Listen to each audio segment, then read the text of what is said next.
Olá, queridos amigos, sejam bem-vindos ao programa Jesus e o Espiritismo, apresentado por mim, André Luiz Querini Vilar. Agradeço à TV A Caminho da Luz e à TV Mundo Maior pela oportunidade de semanalmente apresentarmos o estudo do livro A Caminho da Luz, ditado por Emmanuel e recebido por Francisco Cândido Xavier. Mas o meu agradecimento especial vai a você, que está deste outro lado da telinha, acompanhando, interagindo, deixando o seu like, o seu comentário, divulgando. É a você que eu agradeço imensamente pelas palavras generosas que endereçam a minha pessoa.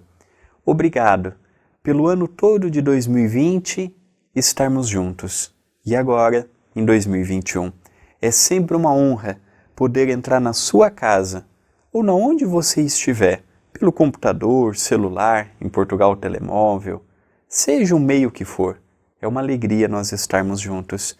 E você ter a oportunidade de escrever para mim através do WhatsApp 19 997 78 2794. Hoje, dando continuidade no capítulo que iniciamos no programa passado, a Idade Medieval, vimos os mensageiros de Jesus. E hoje nós vamos ver o Império Bizantino. Quem quiser ver o programa anterior ou os programas anteriores, no canal da TV A Caminho da Luz, há a playlist do estudo do livro A Caminho da Luz. E ali você vai poder acompanhar todos os vídeos comigo. Começa Emmanuel nos falando sobre o Império Bizantino. Depois da morte do imperador Teodósio, eis que o mundo conhecido se reparte em dois impérios, o do Ocidente e o do Oriente, divididos entre os seus dois filhos, Honório e Arcádio. Com o assalto dos Érulos, em 476, desaparece o Império Ocidental, e com ele, para sempre, os resquícios da integridade do Império Romano, instalando-se depois, em 493, o reino ostrogodo na Itália, tendo Ravenna por capital. Constantinopla é então a sucessora legítima da grande cidade imperial. O Império Bizantino era o depositário da legislação e dos costumes romanos. Um poderoso sopro de latinidade vitaliza as suas instituições.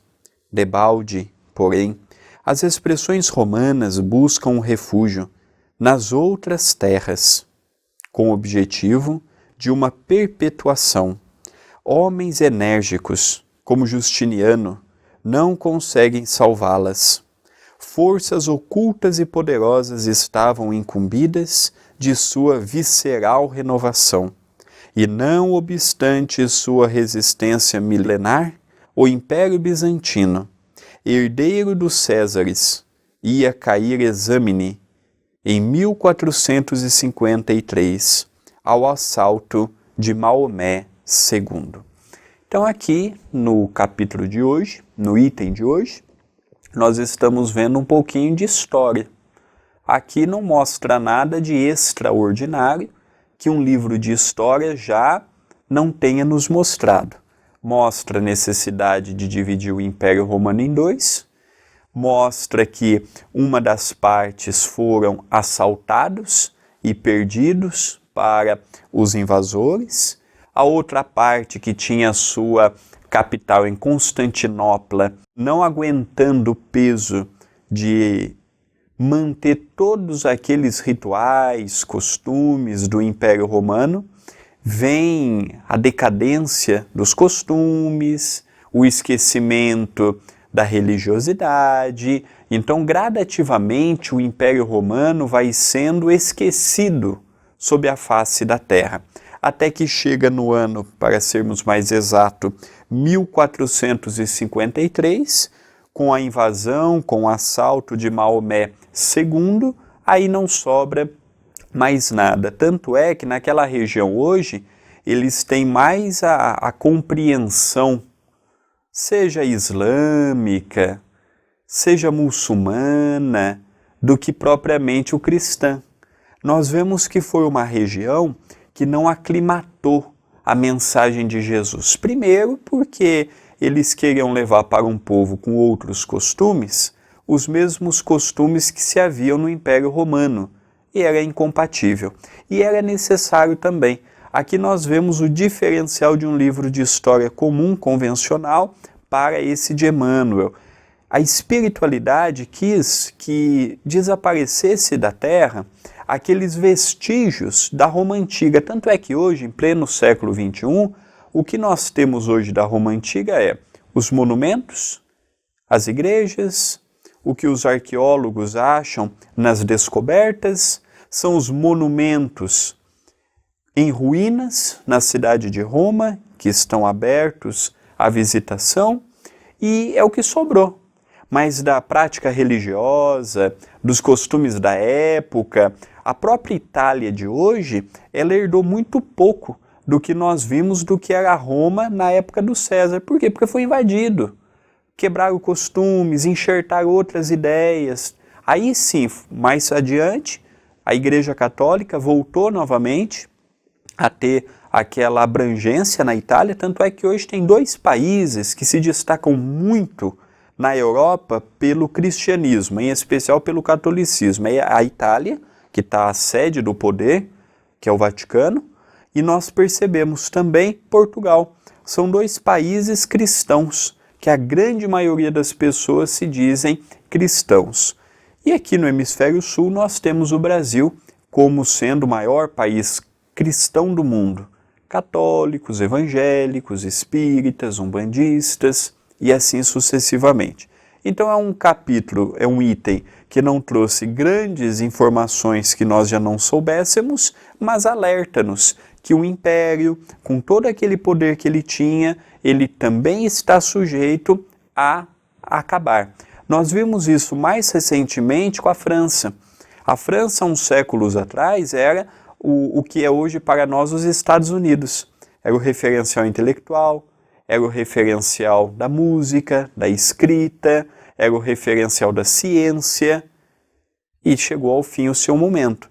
Então, cada país vai tendo o seu protagonismo, seja na moralidade, seja na espiritualidade, seja na intelectualidade. E já vamos aproveitar também para começar o próximo item, o islamismo, quando Emmanuel nos fala: antes da fundação do papado, em 607, as forças espirituais se viram compelidas a um grande esforço no combate contra as sombras que ameaçavam todas as consciências. Muitos emissários do alto tomam corpo entre as falanges católicas no intuito de regenerar os costumes da Igreja. Embalde, porém, tentam operar o retorno de Roma aos braços do Cristo, conseguindo apenas desenvolver o máximo de seus esforços no penoso trabalho de arquivar experiências para as gerações vindouras. Então Jesus, vendo toda aquela decadência moral, vendo aquela ideia do papado, aquela ideia do poder absoluto, foi mandando emissários, companheiros, alguns foram ouvidos, alguns foram perseguidos, alguns foram mortos, nem todos foram reconhecidos, tanto é que hoje desses grandes companheiros que passaram nesta época, poucos nós temos o nome, o trabalho, a referência. Então nós vemos que foram pessoas que vieram no momento moral na igreja muito comprometido, em que a ilusão do mundo afetava e muito aquela organização que já estava solidificada junto ao Império Romano, e nós percebemos que muitos poucos deram ouvidos a esses cooperadores que vieram procurando retornar à igreja à sua originalidade. O cristianismo que nós temos hoje, ele é bem diferente da época de Jesus. E quando eu falo isto, eu não estou falando no sentido econômico, tecnológico. Na época de Jesus não havia o que há hoje. Não estou dizendo nesse aspecto. Estou dizendo dentro de uma igreja, dentro de um centro espírita, dentro de uma igreja reformada. Hoje nós vemos mais o culto exterior.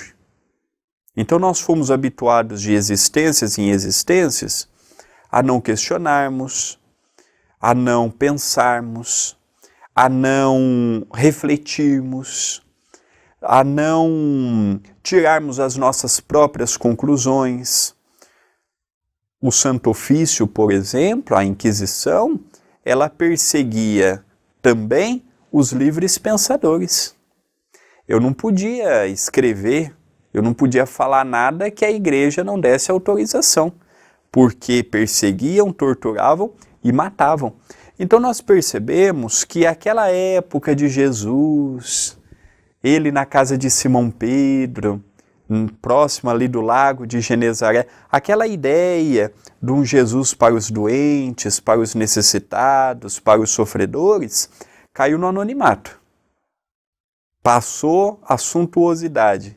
E é isso que eu sempre procuro resgatar no programa Jesus e o Espiritismo, a trazermos um Jesus amigo, a trazermos um Jesus próximo, a trazermos um Jesus diferente da ideia pré-concebida que ao longo dos últimos milênios nós fomos formando. Vamos para o encerramento da primeira parte, mas antes eu gostaria de falar do Seja Membro. É um botão novo que no canal da TV A Caminho da Luz nós temos aqui no YouTube, que eu estou batendo muito firme, porque é uma oportunidade que você tem de cooperar com o CEPAC, Centro Espírita Perdão, Amor e Caridade. Ali você vai perceber que tem vários valores, você pode ajudar conforme o que você pode naquele mês. Você ajuda quantos meses puder, 1, 2, 3, 4, põe renovação automática para que de um mês para o outro não deixe de colaborar, e mesmo nesta opção você pode parar quando desejar. Você pode migrar de um valor para o outro, de um mês para o outro, também é perfeitamente possível. E como ele é o seu cartão de crédito, você vai perceber na sua fatura que o nome vai para o Google. Por que vai para eles? Como a plataforma é deles, vai para a conta deles e eles que mandam para o Centro Espírita. Com esse dinheiro, nós mantemos a sopa, a distribuição de cestas básicas, a distribuição de agasalhos, tudo aquilo que nós temos capacidade de fazermos aqui em Itapira. Então a sua ajuda, ela é muito importante para continuarmos com esse projeto que vem levando auxílio a muitas pessoas. Nós vamos para o nosso intervalo e já retornaremos.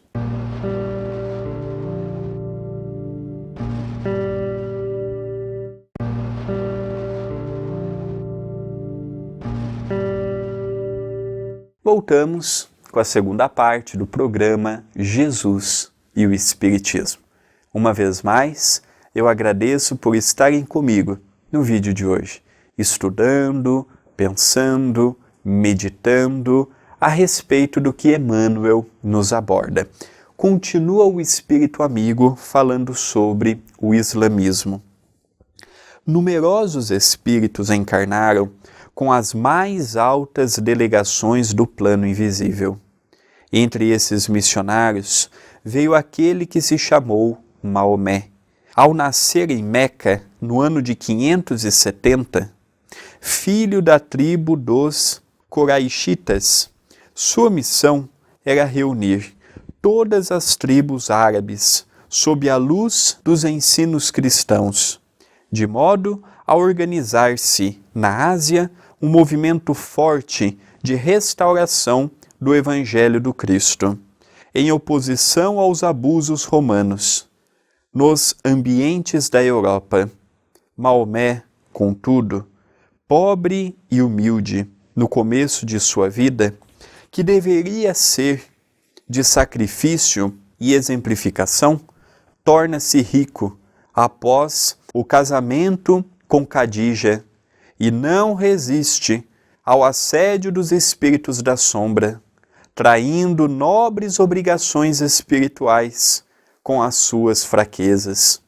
Dotado de grandes faculdades mediúnicas, inerentes ao desempenho dos seus compromissos, muitas vezes foi aconselhado por seus mentores do alto nos grandes lances da sua existência, mas não conseguiu triunfar das inferioridades humanas. É por essa razão que o missionário do Islã deixa entrever nos seus ensinos flagrantes contradições, a par do perfume cristão que se evola de muitas das suas lições. Há um espírito belicoso, de violência e de imposição, junto da doutrina fatalista encerrada no Alcorão. Existe a doutrina da responsabilidade individual, divisando-se, através de tudo isso, uma imaginação superexcitada pelas forças do bem e do mal, num cérebro transviado do seu verdadeiro caminho. Por essa razão, o islamismo, que poderia representar um grande movimento de restauração do ensino de Jesus, corrigindo os desvios do papado nascente, assinalou mais uma vitória das trevas contra a luz, e cujas raízes era necessário extirpar. Esse é um grande desafio para um missionário vencer nesta dimensão. Maomé veio com uma faculdade mediúnica extraordinária, pobre, sem qualquer vulto social. Ao se casar, sobe, socialmente falando, e não consegue vencer o peso daquela investida dos espíritos ignorantes. O islamismo veio com grande compromisso de restaurar na Ásia, reunindo toda aquela coletividade, como nosso querido Emmanuel nos fala, um dado muito interessante. Ele nos fala que entre esses missionários veio Maomé, com a finalidade de reunir na Ásia as pessoas para a restauração do Evangelho, não com a ideia de trazer um novo Evangelho, mas com a ideia de tirar aquela ilusão que Roma estava passando. E ele não conseguiu. Ele não conseguiu porque no plano espiritual nós temos a oportunidade de planejar nossa existência. Quando eu reencarno, é outra história. Se eu vou conseguir, se eu não vou conseguir, se eu vou vencer ou não, é uma outra história. E aqui, quando ele teve a oportunidade do reencarnar, do reviver, tudo isto que o mundo oferece, ele não conseguiu. E aí mostra um grande problema que nós temos até hoje, o radicalismo, aquela ideia belicosa da guerra, aquela ideia que até hoje, quando nós lemos minimamente o Alcorão, lógico que não conseguimos interpretá-lo convenientemente por conta da nossa cultura, por conta dos nossos elos familiares, mas nós percebemos que há muitos pontos interessantes, mas há outros tantos que deixam muito a desejar. E ele não conseguiu realizar o que ele programou. Chico Xavier dizia que ele tentou vir outras vezes no seio daquela coletividade, restaurando o seu compromisso original, e ele não foi ouvido pelos seus pares. Eles têm a ideia de Maomé, eles têm a ideia do Alcorão, eles têm a ideia de tudo aquilo que está desde o século VI e pararam por aí. Não aceitam nada, mudar uma vírgula, acrescentar nada. Então nós percebemos que, mais uma vez nesta época, as trevas conseguiu sufocar os princípios de luz que Jesus estava procurando emanar para nós, humanidade. Talvez, se na Roma Antiga não houvesse falido a igreja naquela época, talvez, se Maomé não tivesse falido na sua época, mediante ao materialismo, hoje nós teríamos uma outra visão de Jesus, de religião cristã, de princípios ensinados e vivenciados pelo Mestre Nazareno. Tentou duas vezes. E agora? O que a espiritualidade tenta? Sabia que naquele momento, se hoje nós vivemos numa dimensão em que a maldade ainda impera, naquele momento era tanto quanto e mais do que é hoje, a espiritualidade passou também muitas dificuldades de planejar a crosta. Porque manda um não dá certo, manda o outro não dá certo, manda um princípio não dá certo, manda aquela ideia não vai adiante. É difícil. Estarmos reencarnados e cooperarmos com Jesus ou com a espiritualidade amiga, seja em que religião for, não é fácil, porque o mundo nos ilude. E quando nós vemos, estamos cometendo os mesmos erros de um Maomé, os mesmos erros dos religiosos de outrora. Por isso que Jesus nos fala, vigiai e orai para não cairdes em tentação. Por isso que Chico Xavier, para mim, é tão grande, porque ele poderia ter sucumbido na vaidade, no orgulho, na presunção, na arrogância, na avareza, na mesquinhez. E ele conseguiu, ao longo dos 92 anos, manter aquela simplicidade. Então isso me chama muito a atenção.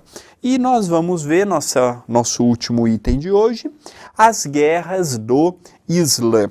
Quando Emmanuel nos fala, Maomé, nas recordações do dever que o trazia à Terra, lembrando os trabalhos que lhe competiam na Ásia, a fim de regenerar a igreja para Jesus, vulgarizou a palavra infiel entre as várias famílias do seu povo, designando assim os árabes que lhe eram insubmissos quando a expressão se aplicava perfeitamente aos sacerdotes transviados do cristianismo. Aqui eu vou fazer uma parada rápida para nós vermos que interessante, não é? Emmanuel diz que a palavra infiel, ela na época de Maomé foi muito deturpada no seu sentido. Infiel é aquela pessoa que não é comprometido com a fidelidade. E aqui Emmanuel fala que o infiel não era aqueles que não concordavam com Maomé, mas sim aqueles que estavam em Roma, que diziam ser os depositários dos ensinos de Jesus e viviam uma vida totalmente contrária à que Jesus viveu. Esse sim apregou-se a palavra infiel. Agora trazendo para nós, em pleno século XXI, o André, porque eu só posso falar por mim, eu não posso falar por vocês. O André, será que ele não é infiel para o Espiritismo? Será que ele realiza todo o bem que podia, dá toda a assistência que podia, auxilia tudo o que podia? Muito provavelmente, no termo da palavra, eu também seja infiel. Por quê? Porque eu não consigo ser aquele espírita 100% e 24 horas do meu dia. Continua Emmanuel. Com o seu regresso ao plano espiritual, toda a Arábia estava submetida à sua doutrina, pela força da espada, e todavia os seus continuadores não se deram por satisfeitos com semelhantes conquistas. Iniciaram no exterior as guerras santas, subjugando toda a África setentrional no fim do século VII. Nos primeiros anos do século imediato, atravessaram o Estreito de Gibraltar, estabelecendo-se na Espanha, em vista da escassa resistência dos visigodos, atormentados pela separação, e somente não seguiram caminho além dos Pirineus, porque o plano espiritual assinalara um limite às suas operações, encaminhando Carlos Martel para as vitórias de 732. Então nós percebemos que Maomé não conseguiu, reuniu toda a Arábia pela força da espada. Quando desencarnou, os seus continuadores procuraram invadir, continuar aumentando seu império. Aquela ideia original do islamismo proposto por Jesus a Maomé não foi adiante, nem de perto nem de longe, não realizou nada do que havia assumido no plano espiritual e o pior, passou a gerar outros problemas que a espiritualidade teve que mais tarde colocar um ponto final. Então, nós percebemos que reencarnar e cooperar com as forças do bem não é fácil. E muitos bons companheiros em proporções bem menores que a de Maomé reencarnam e desavisados deixam um grande trabalho para trás. É um alerta para todos nós a mantermos sempre a vigilância e a oração. Ao encerrarmos o programa de hoje, eu rogo a Jesus, o nosso divino amigo, que possa nos iluminar, fortalecendo-nos, dando-nos a paz, a luz, o equilíbrio, a serenidade, e eu espero todos no próximo vídeo para continuarmos o estudo do livro A Caminho da Luz. Um grande abraço e votos de muita paz.